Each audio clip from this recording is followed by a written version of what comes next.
So let's turn our attention to today's webinar. For the close of season 2 of Your Brain at Work, we unpack the final principle of our allyship perspective, act boldly. Earlier in season 2, we made a pledge to build free de-escalation training for first responders. Today, we build on that pledge. Our partnership with our esteemed guest today and training simulation company MILO Range represents our approach to acting boldly. This is part of our contribution to making not just organizations more human, but society more human. We'll be sharing more on that later in the webinar. For now, let's get to our wonderful panel today. First is one of NLI's most experienced facilitators who delivers many of our performance and D&I learning solutions to many different organizations, Davey Floyd. Hi, Davey, welcome. Do we have you there? Hi, good to be here. Hello, everybody. Excellent. Good to hear your voice. And our second subject matter expert contributes NLI's brain-based research to the aforementioned de-escalation training and is NLI's Senior Director of Neuroscience Research, Dr. Camila Sip. We call her Cami. Hi, Cami. So good to have you here. Hi, Gabe. Very excited to be here. Welcome, everyone. Excellent. And our third guest is someone you might recognize if you've tuned into the Emmy-nominated documentary Ernie and Joe, Crisis Cops. Police officer, keynote speaker, and trainer, Joe Smarro. Joe, great to have you here. Thanks for joining us today. Thank you, Gabe. Super excited to be here. Excellent. And today's session will be facilitated by our CEO and co-founder, Dr. David Rock. Hello, David. Thanks very much, Gabe. Thanks for the warm introduction and bringing us all together. I know you'll have some announcements at the end as well. Thanks very much. And a big thanks to Joe for your collaboration with your colleagues there. And Cami, I know you've been working hard on this project, and Davey as well. So look, it's as Gabe said, it's a big day for many reasons. And even though I was in Australia at the time, 9/11, I actually had literally just left New York. Literally arrived on that morning as it happened back in Australia and was watching in horror with all of you. So it was not as affected as many, but still affected us all around the world. And I think it's a very important day for many people. And I think what we wanted to do was do something really meaningful today along the theme of strong emotions, I guess. And as Gabe mentioned, as the human rights crisis unfolded over the last few months, or accelerated really over the last few months, we came out with a piece of thinking that's influenced a number of organizations. It's listen deeply, unite widely, act boldly. If you haven't read that and dug into that, I encourage you to have a look at that framework. Maybe one of the team can put a link to that article in the chat, the Forbes article.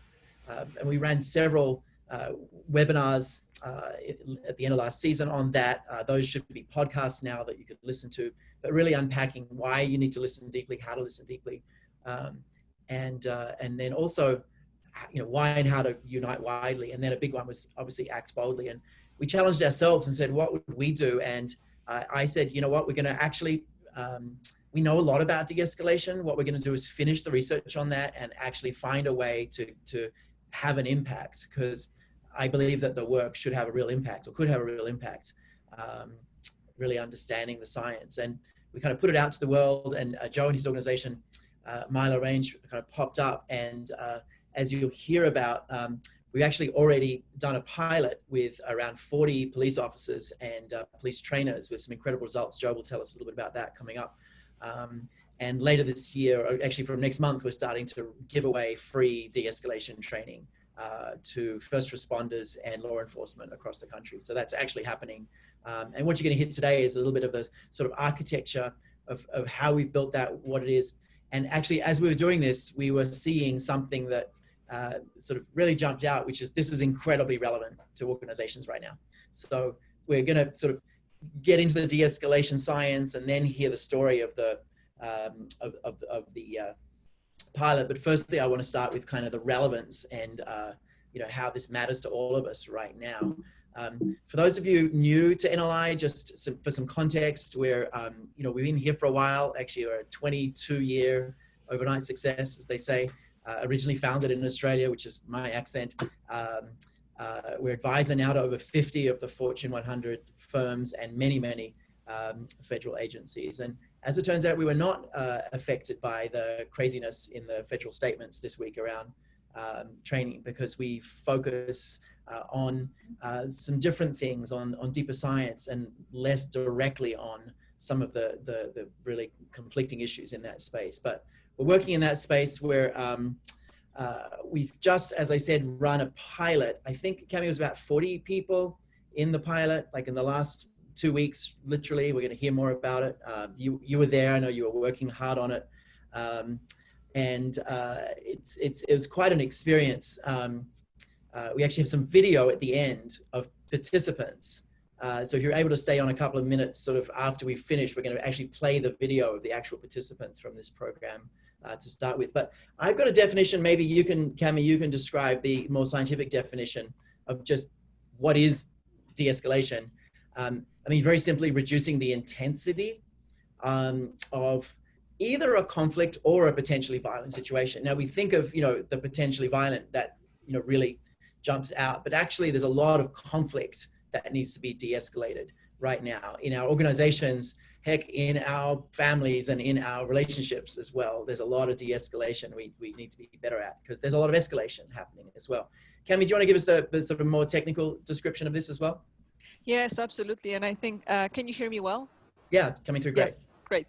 I think that a lot of the times when we think about de-escalation, we actually go straight to the really high stake and really high level, high outcome situations, but sometimes it's not about high level conflict. A lot of the times it's about the physiological and psychological threat that we experience.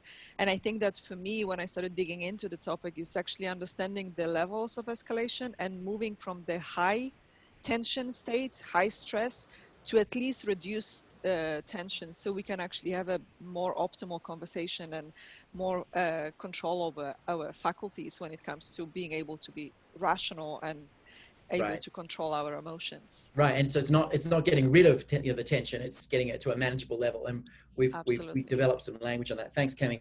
So why is this important now? I mean, right now the whole planet, pretty much the whole planet. I don't know, maybe New Zealand, although they've gone back to some issues, but pretty much the whole planet has higher allostatic load. Allostatic load is a technical term that's a summary of all the different biomarkers of stress. So cortisol and immune system markers, all sorts of things. So the whole planet's basically experiencing higher stress level. I don't know if you saw the data. California, and this was pre-fires, 44% had levels of anxiety that would be classified as real anxiety, like an actual disorder. 44%, up from 11% a year ago. So roughly half of Californians pre-fire were really anxious, the level of actual clinical anxiety. So everyone's got this baseline, which makes things flare up. When you're already threatened, things flare up. On top of that, there have been these big divisions between people, right? On COVID, I mean, even in the home environment, one person who wants to take risks, one who doesn't. There's big divisions on COVID across the board, on race, of course, and also, of course, on politics. So these divisions are kind of flaring escalations up. Organizations are definitely experiencing greater internal conflicts, and we're hearing about that. We'd like to hear some of your examples in a minute, not just yet. And of course, first responders are particularly challenged. First responders, including law enforcement, fire, others, are particularly challenged in this time for all sorts of reasons. So it's such an important issue to be able to de-escalate.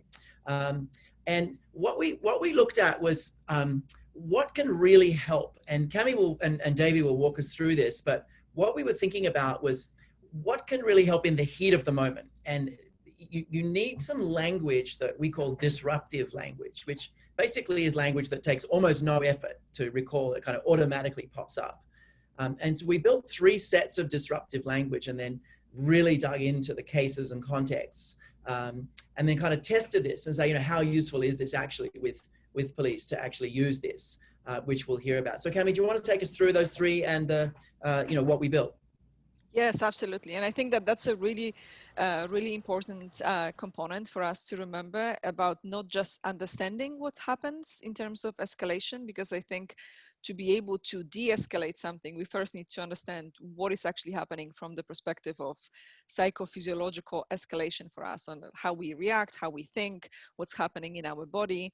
And the first step is actually understanding the threat response that we have and the level of threat, meaning how much what is happening in terms of the reactivity that is happening for us. And we've talked a lot about in the past about the 3 level of threat, meaning that we can go, it's not that we are either under threat or we are really relaxed. We can go between those across the whole spectrum of threat from level 1, which is the level of threat that we are alert. Something happened, we noticed something to be in our maybe peripheral vision, but we are not alarmed.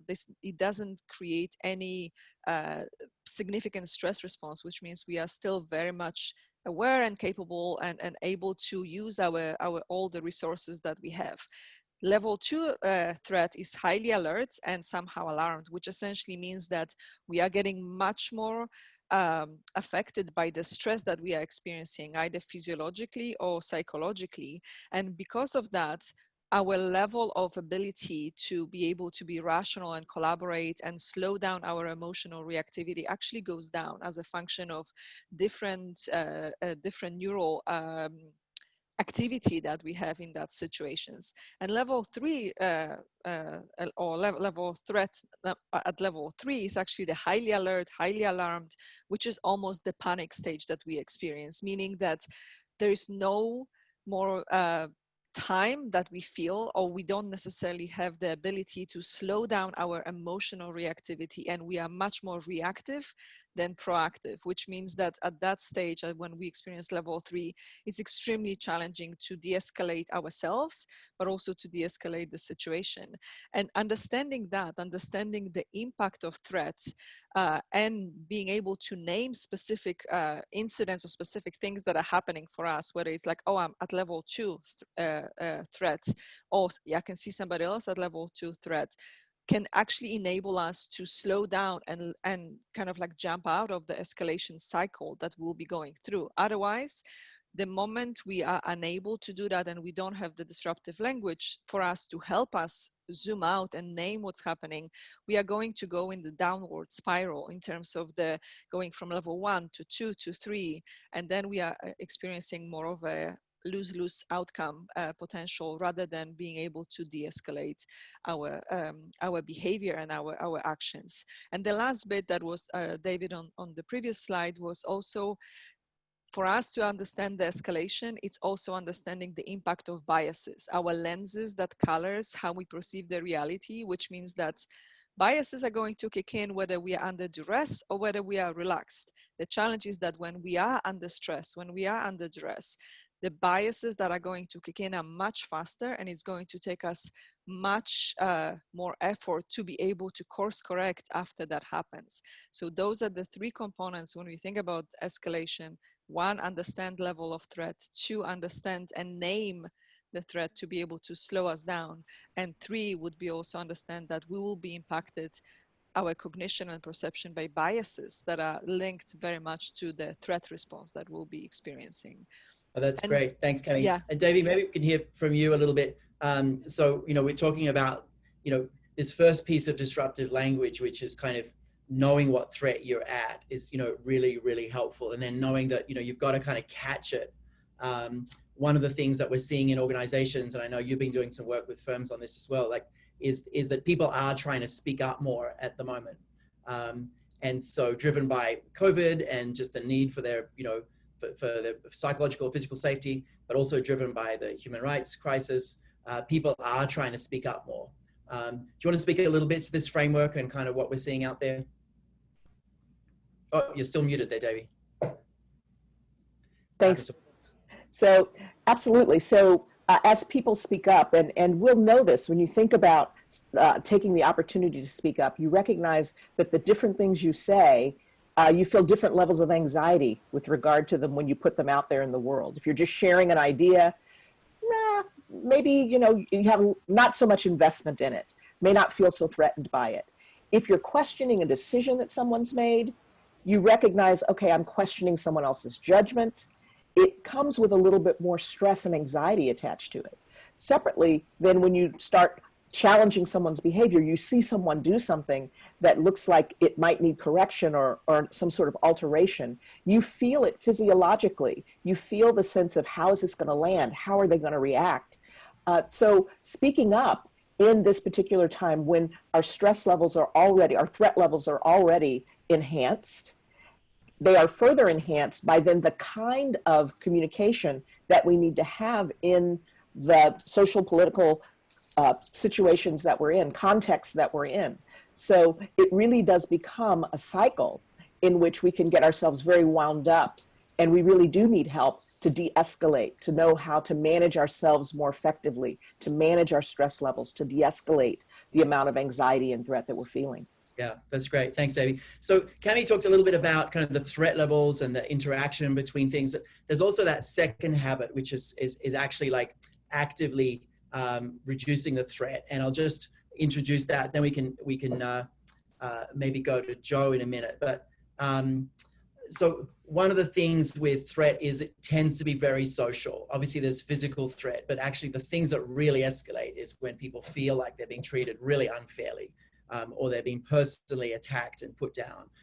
And a big one, of course, is relatedness, when you feel like people are against you, no one understands you.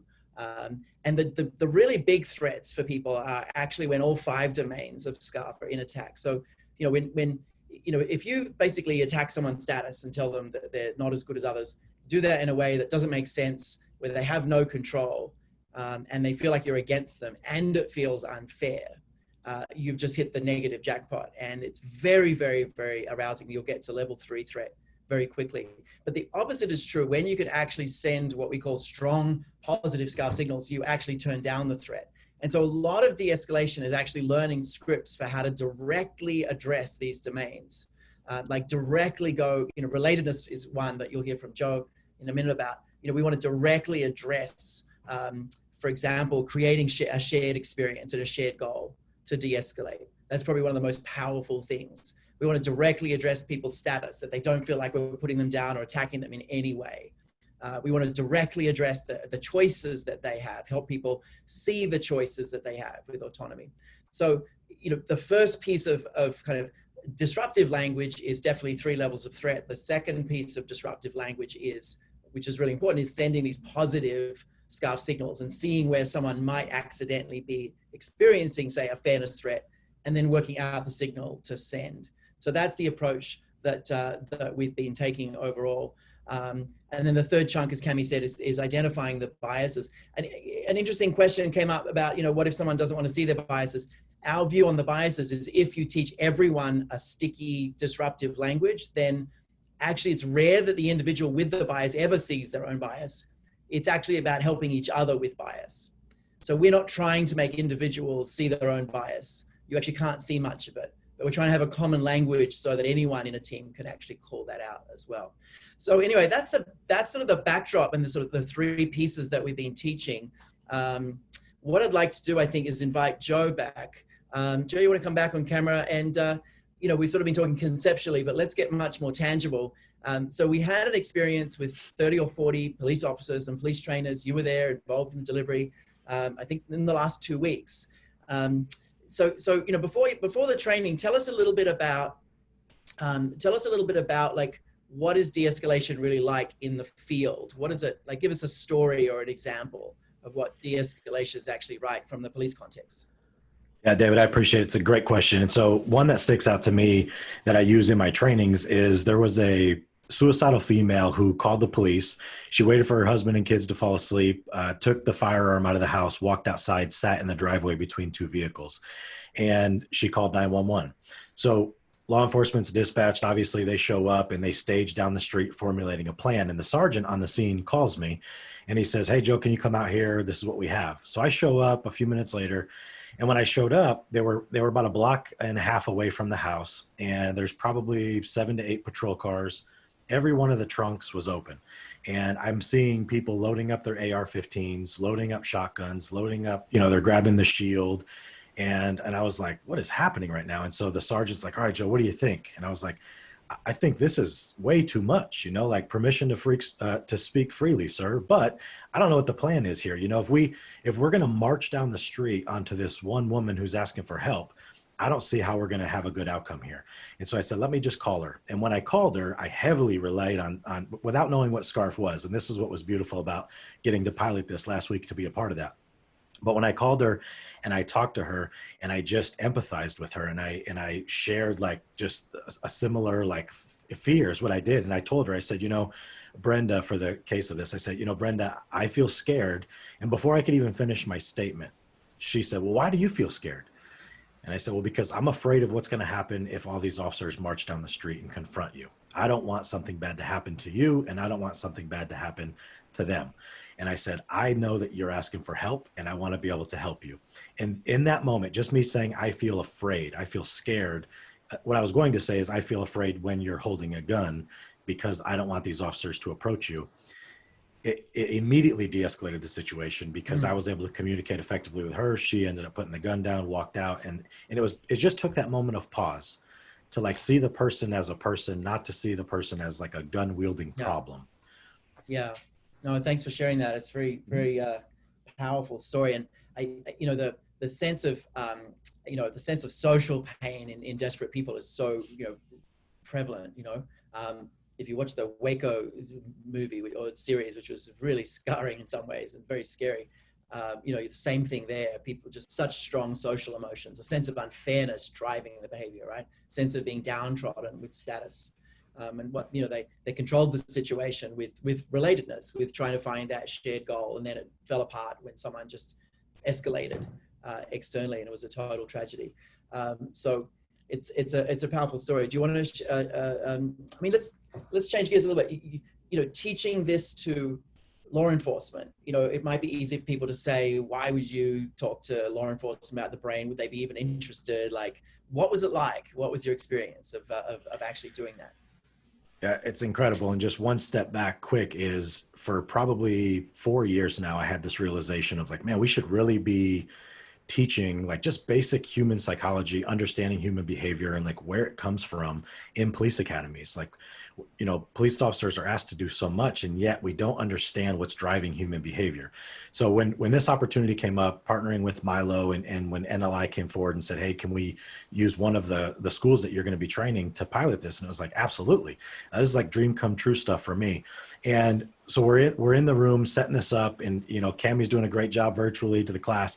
But some of the feedback was so profound because the initial feedback was like, I didn't even know I had a limbic system or a prefrontal cortex. And yet I'm learning about like what they do and what their functions are.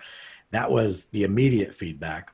But then the way they took that content and like throughout the week to hear the stories and the sidebar conversations about, you know, hey, I realized that over the span of my career, if I had this knowledge, if I knew what this was, what level 1, 2, and 3 were, I was probably at fault for a lot of these situations that escalated because I didn't understand my own level of threat and I didn't understand the other person's threat level. And so maybe that could change how I communicate with people when they are in crisis or when they feel threatened. And so it was just really, really powerful to be a part of that experience and see how they took it.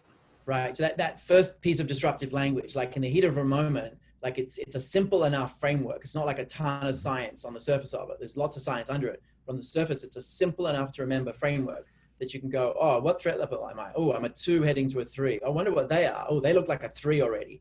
We should change tack, right? It's a very simple framework of just what level are they probably, what level am I, what should we do? Because once people are, you know, 2 heading towards 3, things are just starting to get really, really strong. And you've got to bring both of you back to, you know, 1 or 1, you know, heading towards 2 there.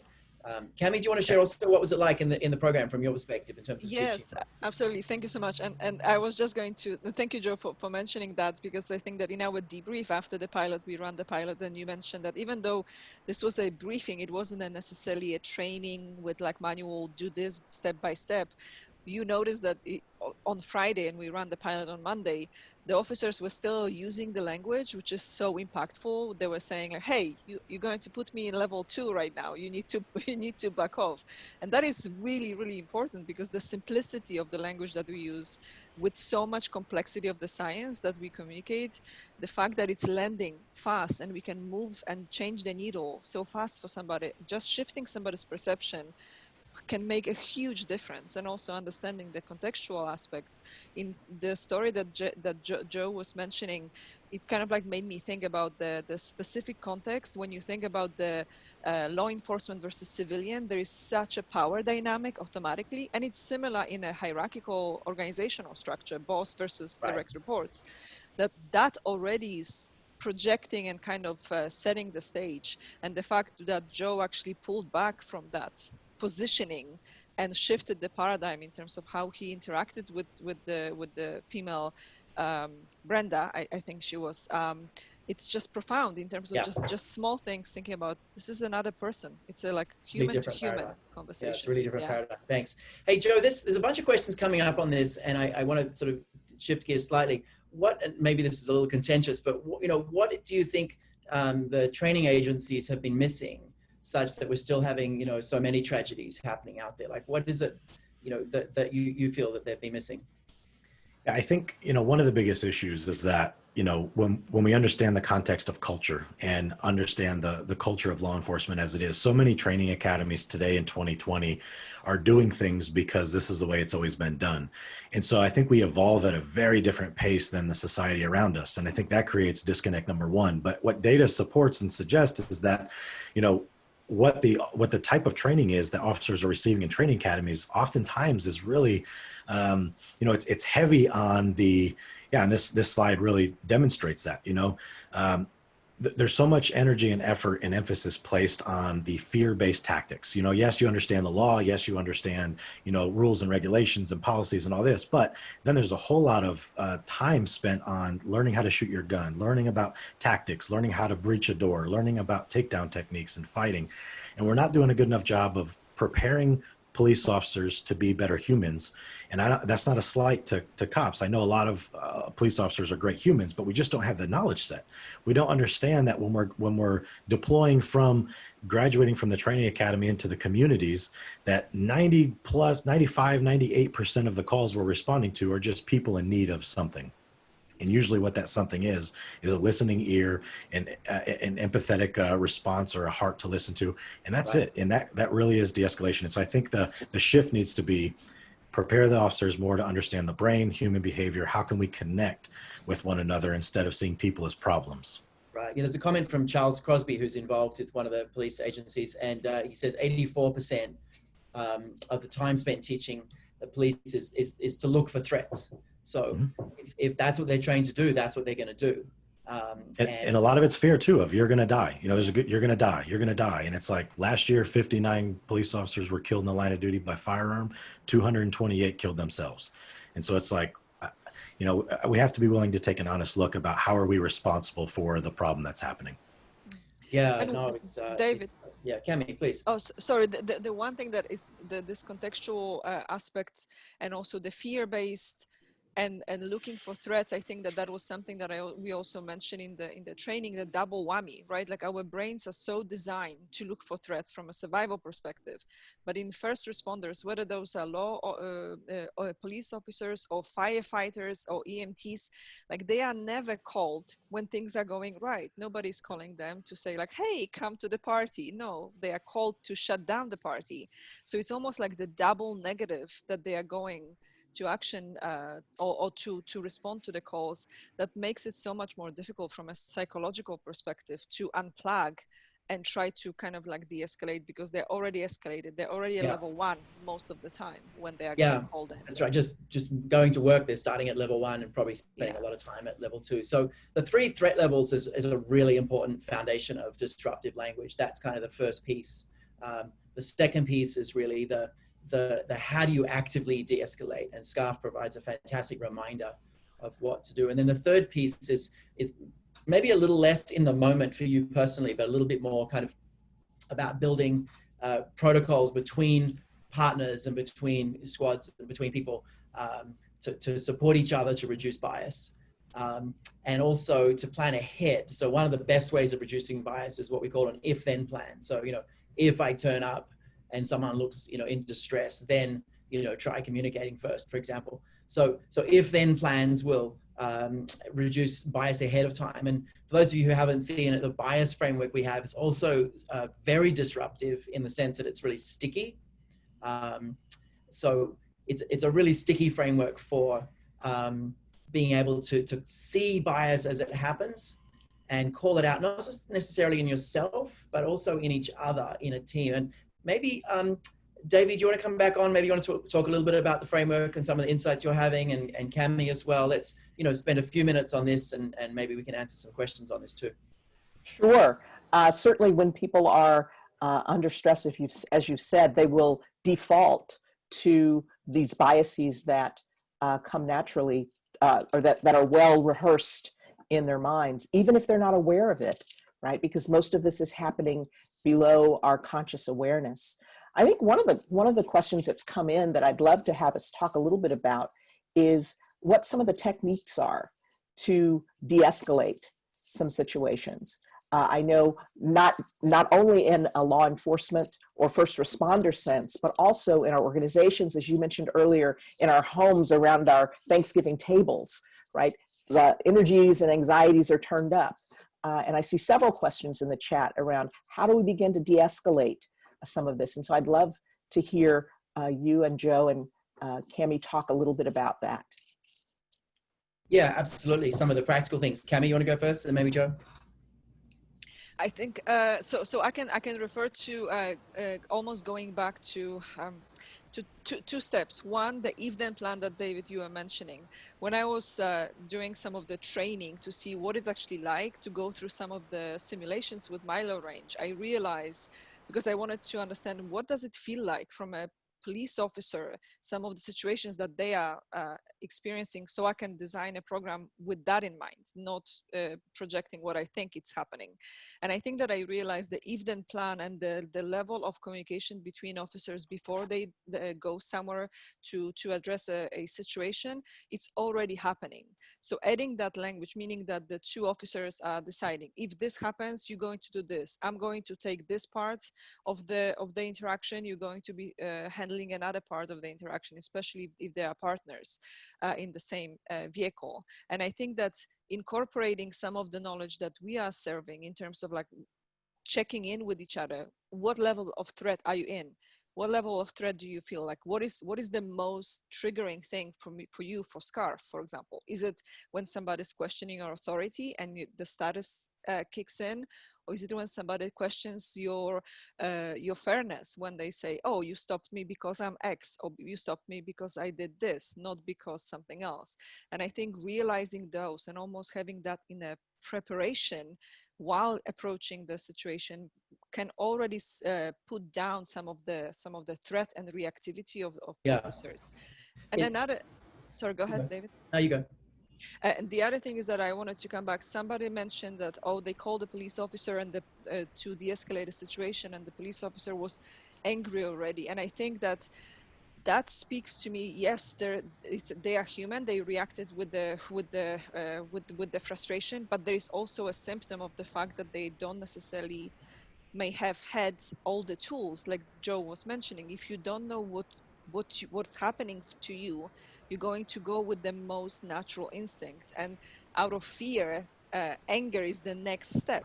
We react angry as to mask the fear and stress that we are holding. So that for me points back all the way to like we need to talk about what's happening and to equip officers, first responders with tools and language that can allow them to name what's happening.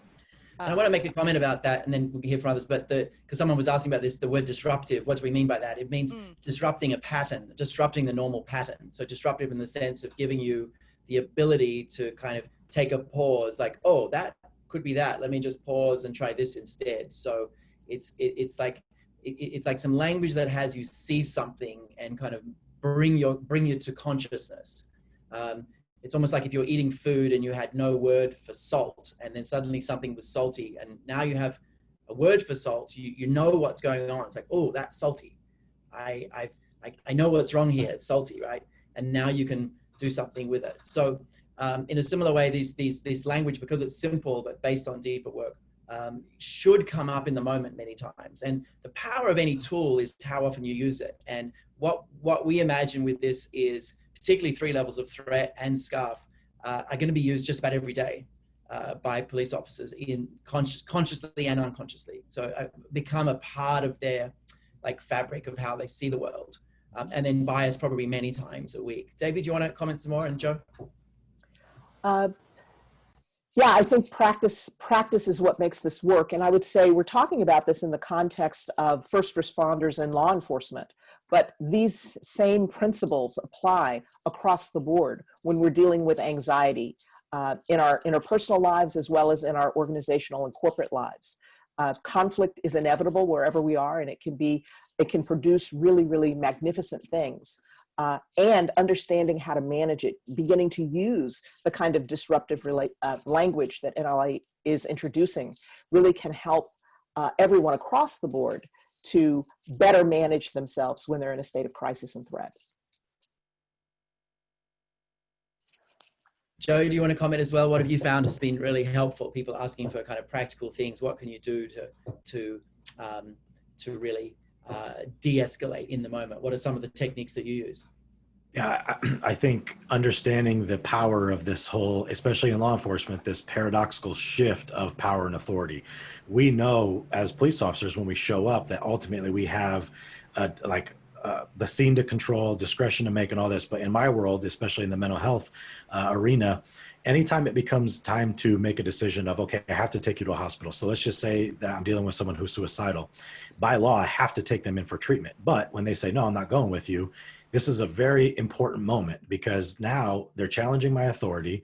But I could see that as, well, hold on, no, I have the right, I have the law, I'm on my side, I have to take you to the hospital. You just told me no, so now I can make you do it.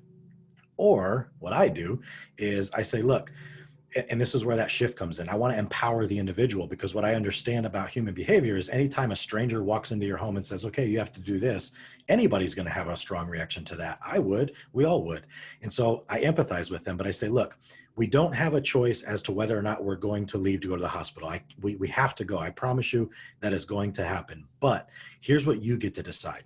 You get to decide how we're going to leave this house. You get to decide, you know, the vehicle that we're going to go into. You get to decide what music you want to listen to, what hospital we're going to go to. And I try and put as much as I can on them so that they feel like they have some sense of control. Because ultimately that's what it's coming down to. And again, this is on both sides of it, law enforcement or not, is how much of this situation can I control?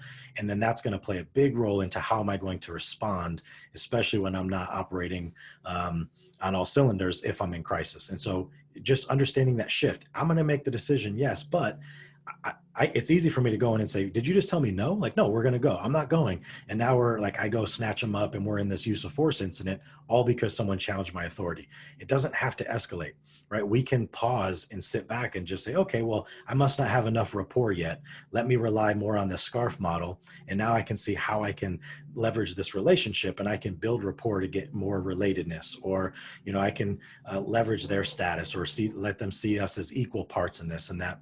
They want the help that I'm trying to portray that they need. It's really powerful. And that's why I'm super excited about what you're doing, David, with your team and bringing this into law enforcement, because I can see the value of how this is going to be added into training academies or wherever it's going to land.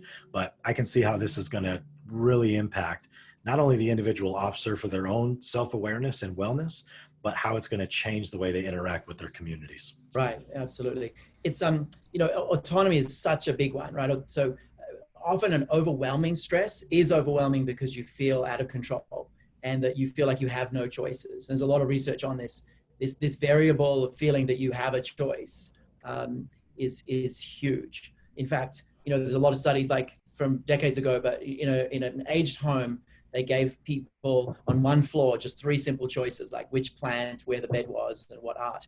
And in a control study over a year, they halved the death rate on that floor, a large-scale study, compared to folks who didn't have a choice. And, you know, give people like a little choice within the cubicle of what they put in the cubicle, and you get 36% more productivity across large numbers of people, right? And in animal studies, a perception of choice for the same distressor is the difference between life and death. When one animal's experiencing uncontrollable stress and another one actually has a sense of control. It's a complex story how that happens, but it's a real study. So this variable of control or feeling like you have a choice is one of the things that really brings it back. So So definitely autonomy, you know, for folks asking for practical things, it's like, how can you actually find a way to give that person a sense of control here? Like, what can you let them be in charge of? And the other big one is going to be relatedness. Like, how can you be on the same side with them? How can you have a shared goal with them, where they see you as a supporter, not an enemy? That's such a big one. And then, of course, you know, status. So people feeling like you're putting them down versus you're supporting them, you know, some similar things. But any other big tips coming to mind? Lots of great comments about the autonomy one. Any other tips coming to mind, Joe or Davey? Yeah, I think for me, I think it's, without just rambling on while I'm thinking, I think, you know, it's a matter of better preparing officers to do the realities of the work. And I saw one of the questions come up in the chat of, why are police officers responding to people in mental health crisis? Even if there's this whole movement that's shifting towards having social workers make these calls, understand that, and I saw this was answered as well, legislation, the way it is that there's an obligation, or if someone meets a certain criteria, for them to have to go into treatment. A social worker doesn't have the authority to bring them into treatment. It has to be a judge or a police officer. And so until laws are changed, again, even if you have these other types of units responding, I think it's important that law enforcement still receives this training. Even if it's completely stripped away and civilian response units make mental health calls, it doesn't mean that police officers shouldn't have this training that NLI is providing, because it can help them in every aspect of their job, even violent confrontations. Yeah, no, that's great. Someone's mentioning in the chat self-determination theory. In some ways, SCARF is a kind of evolution of that is just more biologically based, because I found there is a fairness function in the brain independent of, say, status, although it has some relationship to it. And so SCARF is kind of the 5 primary colors of what's driving human behavior. And while they have some links, we found they're actually individual variables. And as you learn the framework, you start to see people having these reactions in different places, in a disruptive way. Fantastic. Lots of great questions. Let's take a couple more questions. Joe, anything jumping out to you that you want to talk about there? Anything you want to respond to? It's like, I got to update my speed reading skills. These comments are rapid. I love it. Yeah, there's a lot. I mean, there's a general theme that, agencies could really benefit from just general emotional intelligence training.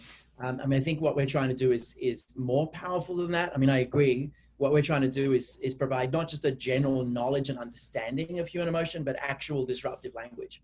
And it's a really big difference. And we work a bit with Stanley Black & Decker, the tool makers, and I realize in working with them, the value of each tool they have is the number of times that you use it a week. And it's actually the same with our tools like SCARF. It's valuable and useful because you use it constantly. And I think that's what we're trying to do. Absolutely, yes, emotional intelligence training generally. But in the heat of the moment, will you remember a complex training? Probably not, but you might remember just 3 levels of threat. And the trouble with the heat of the moment is that literally your ability to recall things goes down. Like, you can't remember stuff. And so you need very simple, quick heuristics for being able to be able to do things differently. And that's something that we've learned both in a management context and also here as well. Let's hear from you, David. I think you've got some questions to facilitate with folks. I would love to hear from you kind of what's been going on in your organizations around de-escalating. What have you learned out there? David, do you want to take that and see what people can put in the chat on this topic? Sure. We'd love it if you go to the chat and just give us some ideas that you all are using in your organizations to de-escalate tensions related even to COVID or racial unrest or political division. What kinds of strategies are you using? What kinds of things are you seeing be successful?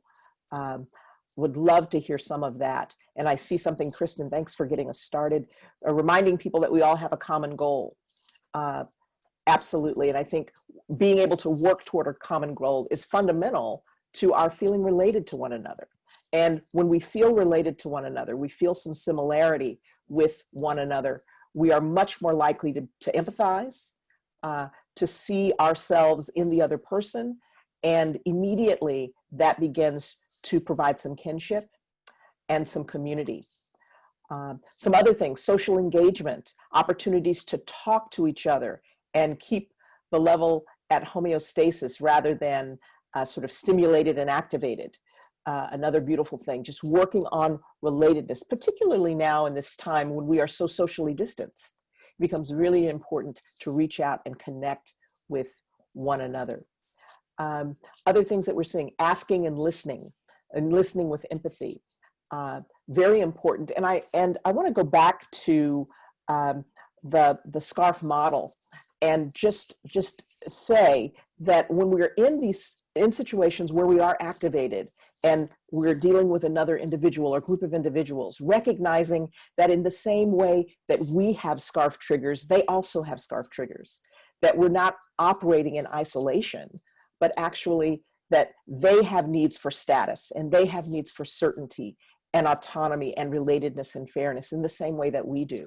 And so I love what I'm seeing here in terms of really listening to each other, having opportunities, creating opportunities to invite conversations that help people get on the same page and understand each other's humanity. So great, lots of great things coming into the chat there, David. Fantastic. Thanks, everyone. Some great comments. A number of questions coming up about what's this program you're doing, what's going on, what's happening. Let me tell you a little bit more about it. Joe's involved in an organization, you can see their logo there, called MILO Range. They're actually one of the biggest providers of education to first responders and law enforcement in North America. They deal with pretty much the whole of law enforcement in North America. And we've partnered up with them to be able to scale this quickly. So what we did, we just did a pilot called the Neuroscience of De-escalation. We may rebrand it at some point, but that's the program so far. And we are going to run this for free for the rest of this year. We've got 4 sessions scheduled. We'll add more if we need to.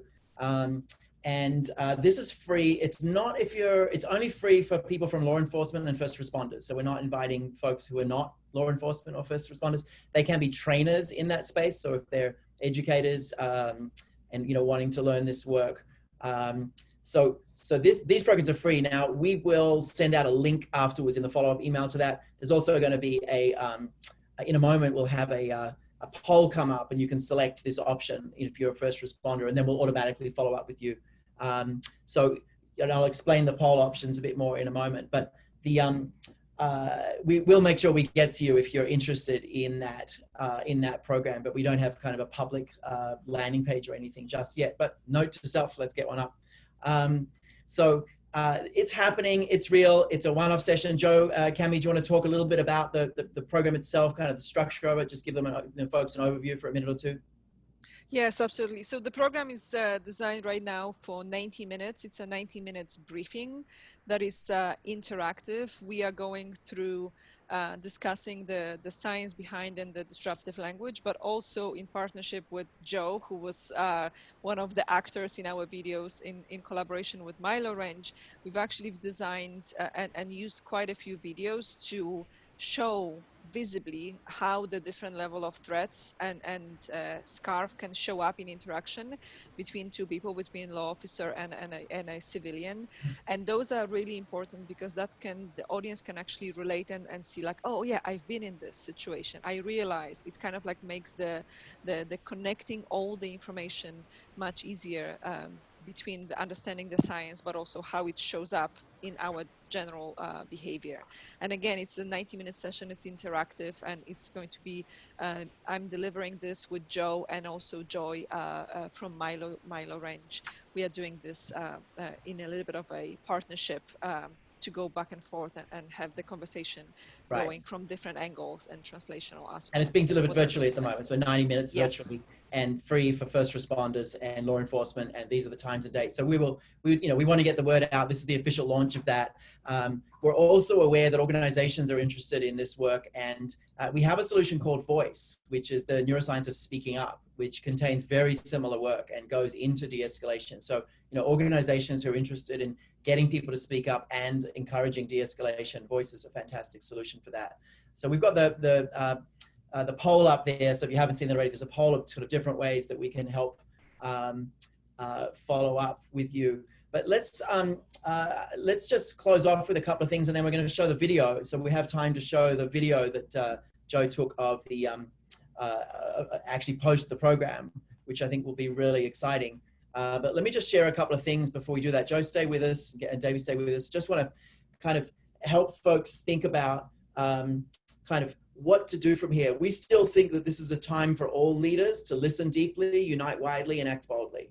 We still think it's the time to do that. Now, how are you going to do that? How are you going to act boldly? Don't know. It's different in every organization. Probably one of the best things you could do right now is build a plan to act boldly that really follows the science across all of diversity, equity, and inclusion, including this kind of work. So we're working with a number of organizations on 2 to 3 year plans to really follow the science, to build the habits the right way. Doesn't matter if you have 1,000 people, 100,000 people, 500,000 people. There's a science of following the habits the right way. So we're doing a lot of that work. Roll out effective listening circles. Right now, that's a really important thing. If you haven't done that already, there is a science and an art to getting those right. We've done some work in that space. Develop your people as allies. We have a program about to come out built on the R&D we've been doing with Microsoft and others the last few years. So we have an allyship program about to come out, and also teaching your people to speak up in ways that actually de-escalate while escalating as well. So these are some of the things that you could be thinking about that might help your organizations at the moment. Aside from that, just a big shout out to Joe. I really appreciate the collaboration. Lots of people said wonderful things about you. I think you saw the chat there. Some really wonderful comments. Thanks, Davey, for your thoughtful comments, and Cami for your fabulous brain and neuroscience. And just a couple of quick closing comments, and I'm going to hand back to Gabe to play the video. But one of them is just a heads up: we're hiring.